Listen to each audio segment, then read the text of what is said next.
एक छोटे से गांव में हरिहर नाम का एक गरीब किसान रहता था। उसके पास ज्यादा जमीन नहीं थी, लेकिन मेहनत करने का हौसला बहुत बड़ा था। हरिहर अपनी पत्नी सीता और छोटे बेटे मोहन के साथ मिट्टी की झोपड़ी में रहता था। उसकी जिंदगी खेत और परिवार के बीच ही सिमटी हुई थी। हर सुबह अंधेरा रहते ही हरिहर उठ जाता।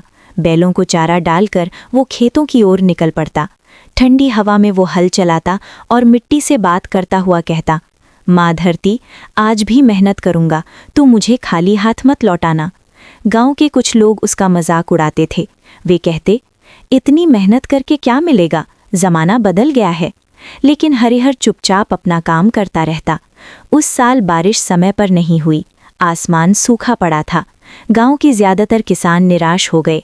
कुछ ने खेतों में काम करना छोड़ दिया और शहर कमाने चले गए। हरिहर के पास शहर जाने के पैसे भी नहीं थे, लेकिन उसके पास उम्मीद थी। उसने खेत की मेड़ मजबूत की, गोबर की खाद डाली और पास की छोटी नदी से बाल्टियों में पानी लाकर फसल बचाने की कोशिश करता रहा। कई रातें उसने भूखे पेट बिताईं ताकि बेटी को खाना मिल सके।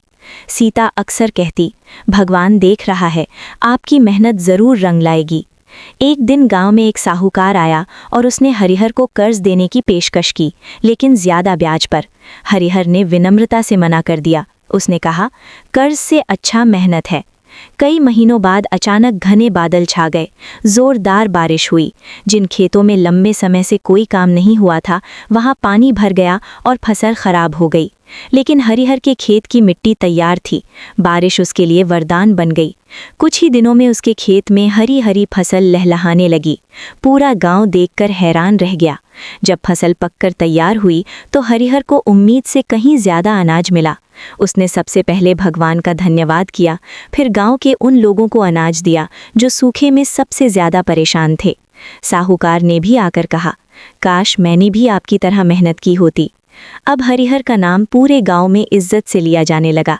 उसका बेटा मोहन स्कूल जाने लगा और हरिहर की झोपड़ी में भी खुशहाली लौट आई।